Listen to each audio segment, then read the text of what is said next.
الحمد للہ وکفا وسلام علی عبادہ الذین اصطفیٰ اما بعد۔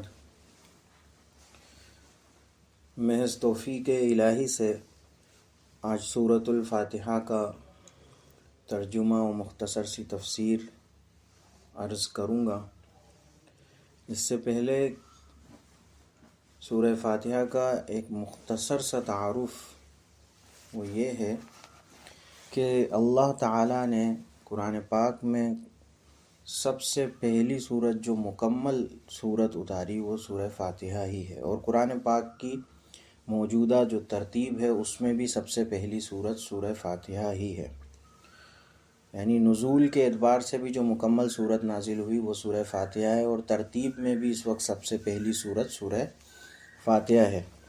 بظاہر اس میں یہ حکمت ہے کہ اس صورت کے اندر اللہ تعالیٰ نے اپنی صفات بیان فرمائی ہے اور اللہ سے مانگنے کا طریقہ بیان فرمایا ہے،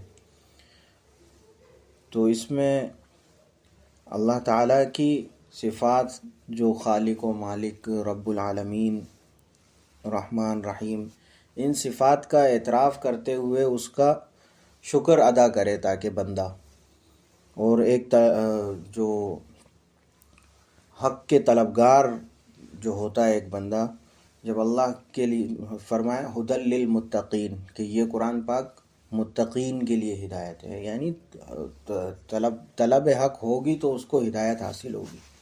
تو جب اللہ تعالیٰ کی صفات کا اعتراف ہوگا اور اللہ سے مانگیں گے عاجزی کے ساتھ، اللہ کی توحید کا اظہار ہوگا، ایاک نعبد تیری ہی عبادت کرتے ہیں، و ایاک نستعین تجھی سے مانگتے ہیں، تو یہ ساری چیز جب ہوگی، یعنی اللہ تعالیٰ کی صفات اور پھر اللہ کے سامنے محتاجگی اور یہ ساری چیز جب ظاہر ہوگی تو اس میں ہدایت کے دروازے اور ہدایت کے اسباب بڑھ جائیں گے، ہدایت جو ہے حاصل ہونا زیادہ اس کے امکانات ہو جائیں گے۔ تو بندہ اس کو ابتدا ہی سے اللہ تعالیٰ سے اپنا تعلق جوڑ لے، اور پھر اس میں خصوصی طور پہ جو سیدھے راستے پہ چلنے کی دعا مانگی، وہی سیدھا راستہ پورا قرآن پاک اسی سیدھے راستے کی ہدایت دیتا ہے۔ یعنی سورہ فاتحہ اس اعتبار سے پورے قرآن پاک کا متن ہو گیا اور قرآن پاک اس کی تفسیر ہو گئی کہ صرف ایک یہ جو صراط المستقیم ہے یہی پورے قرآن پاک میں ذکر ہوا ہے۔ اعوذ باللہ من الشیطان الرجیم، بسم اللہ الرحمن الرحیم، الحمد للہ رب العالمین، الرحمن الرحیم، مالک یوم الدین۔ یہ تین آیتیں، ابتدائی تین آیات جو ہیں، ان میں اللہ تعالیٰ کی صفات بیان فرمائی گئی ہیں۔ حالانکہ قرآن پاک اللہ تعالیٰ نازل فرما رہے ہیں تو یہ اللہ تعالیٰ خود اس کو کر رہے ہیں، لیکن یہ بندے کو سکھانے کے لیے ہے، بندے کو اللہ تعالیٰ کی تعریف کرنے کا طریقہ سکھایا گیا ہے۔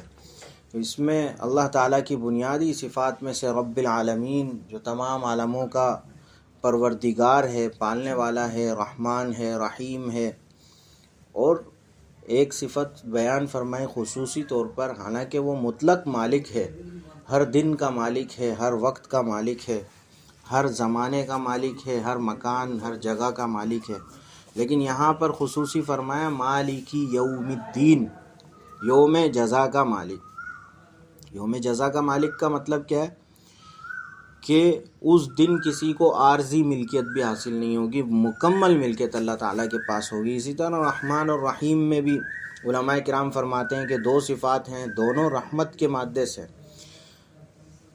لیکن رحمان کی جو رحمت ہے وہ جو دنیا میں اللہ تعالیٰ کی رحمت کا ظہور ہے، جو کہ جس میں کفار بھی آتے ہیں، آپ نے دیکھا ہوگا کفار کو بھی دنیاوی نعمتوں میں سے کتنی نعمتیں حاصل ہوتی ہیں، مسلمان بھی آتے ہیں، یعنی نافرمان بھی آتے ہیں، فرما بردار بھی آتے ہیں، لیکن رحیم جو ہے یہ رحمت وہ ہے جو اللہ تعالیٰ کی طرف سے آخرت میں صرف فرما برداروں پر، مسلمانوں پر جس کا ظہور ہوگا، اور وہ مکمل ہوگا۔ یعنی رحیم صفت اللہ تعالیٰ کی، رحمان رحیم دونوں ایک ہی بظاہر لگتا ہے، ایک ہی مادے سے، ایک ہی صفاتی صیغے ہیں، لیکن ان میں یہ فرق ہے کہ رحیم کی جو رحمت ہے وہ جس پر ہوگی مکمل ہوگی، لیکن ہر کسی پر نہیں ہوگی، اور رحمان کی رحمت جو ہے وہ ہر کسی پر ہوگی۔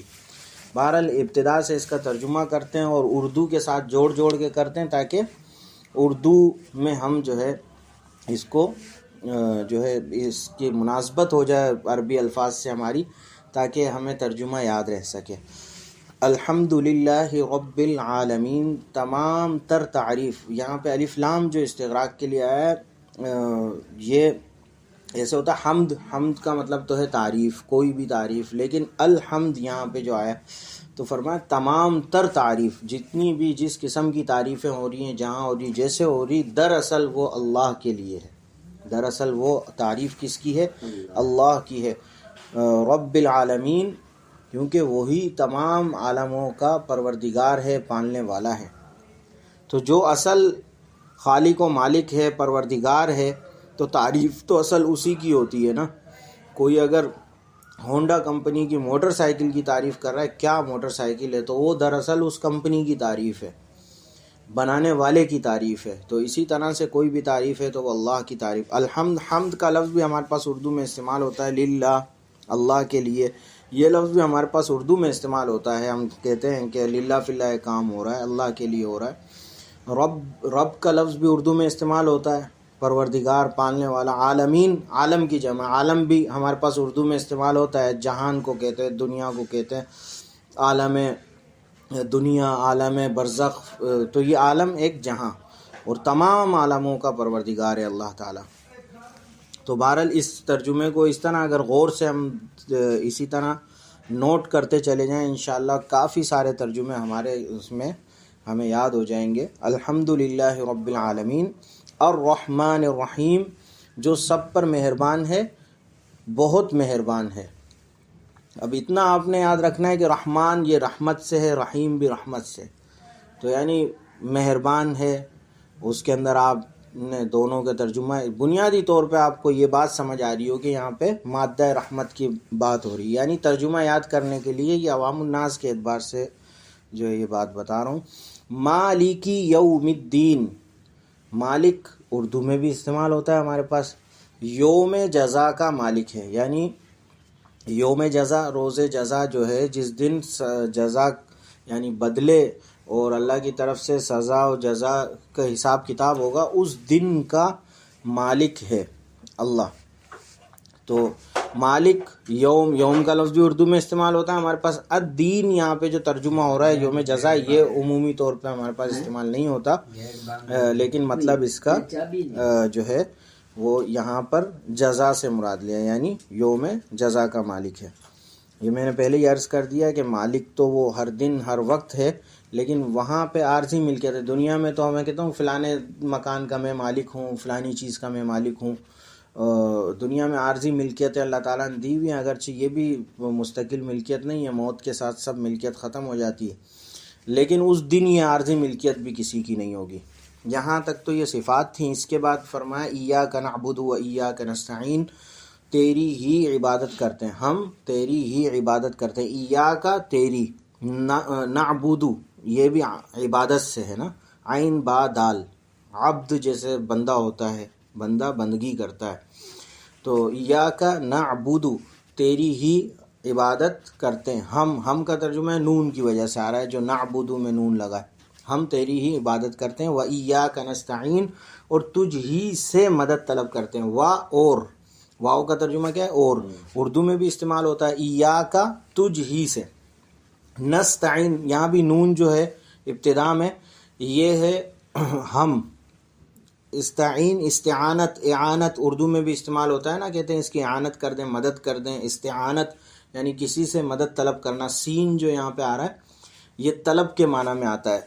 نستعین، ہم مدد طلب کرتے ہیں، وَإِيَّاكَ، اور تجھ ہی سے ہم مدد طلب کرتے ہیں، وَإِيَّاكَ نستعین، اور تجھ ہی سے ہم مدد طلب کرتے ہیں۔ اهْدِنَا الصِّرَاطَ الْمُسْتَقِيمَ، یہاں سے پھر کہ بتا دیا کہ ہم آپ ہی کے محتاج ہیں، آپ ہی کی توحید ہے اور آپ ہی کے محتاج ہیں، آپ ہی سے مدد طلب کرتے ہیں، تو اس کے بعد پھر دعا سکھا دی کہ اب کس طرح سے کس چیز میں مدد طلب کرنی ہے، کیا مانگنا ہے، تو وہ آگے فرمایا اہدنا الصراط المستقیم، ہمیں سیدھے راستے کی ہدایت عطا فرما. اہدی ہدایت سے، اہدی ہدایت سے، نہ ہم کو، اہدی نہ ہم کو ہدایت عطا فرما.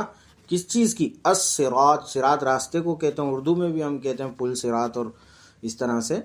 تو صراط کا لفظ کیا ترجمہ ہے؟ راستہ. المستقیم سیدھا، مستقیم سیدھا، اردو میں بھی یہ لفظ بھی استعمال ہوتا ہے مستقیم سیدھے کے لیے، استقامت جو ہوتی ہے ایک سیدھا.